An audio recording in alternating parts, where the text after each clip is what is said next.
Good afternoon, Ray. Hi, Enrique. Well, thank you so much for making time for this interview. We have been doing this to keep our congregation informed of what's going on with our Mercy Ministries. And I have three questions for you this afternoon about our Immigrants Outreach. So the first one is, can you share with 10th a little bit about our outreach to immigrants families in South Philadelphia? Yes, I think with all that's been happening with our outreach, that this is a really good time to ask that question. As many people know, South Philadelphia Immigrant Outreach, SPIO, is part of the Mercy Commission, and it's an English as a second language outreach to the South Philadelphia community. We've got to meet and teach Hispanic, Vietnamese, Chinese adults there. We have this program, which we started in February of 2019 at the Kirkbride School. And the scenario is really interesting at the end of the day, end of the school day when we go there. The parents are coming to pick up their children. The adults come to our classes, and the children go to special tutoring classes at the same time. So this program that we're overseeing there is actually two programs. One is for the adults who want to learn English, and it's also a tutoring program for their children.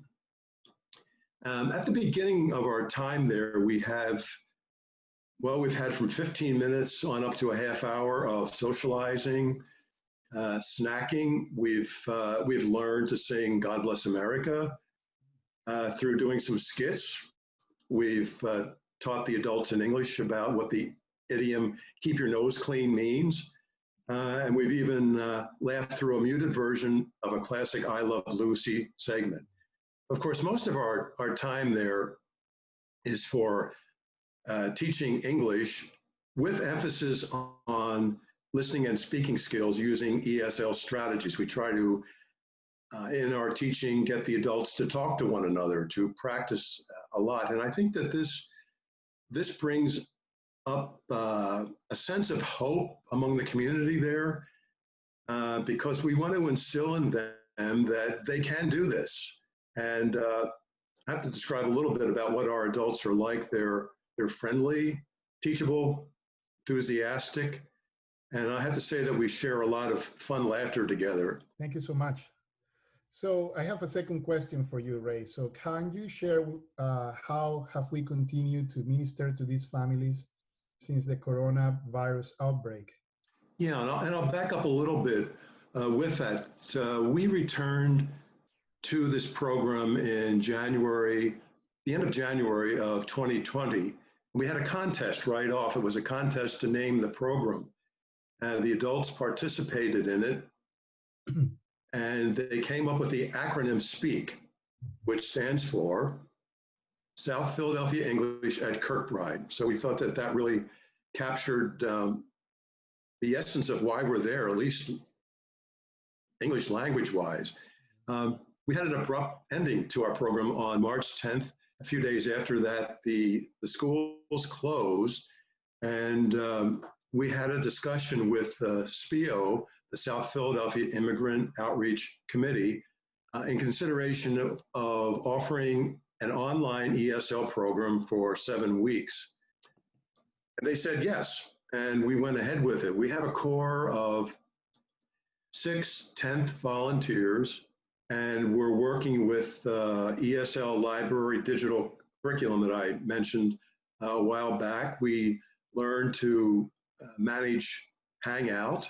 We work with small groups of adults. And as you can imagine, we have had some hurdles, Enrique. Part of it has been our learning how to use Hangout, how we can use the ESL library, finding a common meeting time with our adults, and then working with our adults so they're comfortable with the electronics of it all. And it's going well. I think the best news that has come out of this is another point of hope, and that is when we were at the Kirkbride School, because we were there on public school time during school hours, we weren't able to share Bible stories. We weren't able to share our faith but now that's totally open. We can do that. We can do that freely, offering some Bible verses, praying for our adults, praying with them. My particular class, I've been working with Psalm 92, and as an ESL teacher, I know that's always important to instruct in the words of the text. And so we've been working with and learning refuge, fortress, pestilence, snare and fowler, and recompense. And I find that our class has been really, really responsive to this. I know that last week I had gone over time and I said, well, I can wait till next time for this. And the class said, no, it's okay, do it now. So that was, I think that our first months at Kirkbride, we probably did a pretty good job in building friendships with the adults. And so they're open, I think, now to our sharing in this way. So Enrique, a closing thought on this is that we now have in the works an ongoing initiative of kindness to the community. For 3 consecutive months, we're sending $50 Acme gift cards to all of the 20 families, adults who are part of our second and third semester program. And the response from them has been really, really hearty. And I'm really glad that we're engaged in this for them. So as we know that ministry depends on God and our prayers, so how can 10th pray for these immigrants' families as well for our outreach to immigrants? Yeah, I think first to the families, that the impact that the virus has had on the community. Some of the families that we're aware of have had to share households because several of the adults in the household have become sick, and adults have had to move into one of the households, and the children in the other household have to move back to the first household. Many of the adults are without work, they're with reduced work, they have questionable or no benefits. Continuing with their children's education has involved them adapting to electronics for themselves and for their children. So I think of our adult friends down there in that area of South Philadelphia and what they're walking through right now. And also, I think that while we're on this online program, that we have to be available for opportunities to share Bible stories, to share our faith, again, to instill hope that comes from knowing the Lord, walking through something like this. And then Enrique, thinking about the future of this outreach, I think a sense of wisdom and openness to what it might look like in the fall or even in the summer, what fall classes would look like. Will they be online? We continue to look for published curriculum, but maybe that's not the way we'll need to go. Maybe we'll need to shore things up even more with electronic communication with them. But I think we've gotten off to a really hearty and good start with the electronic program.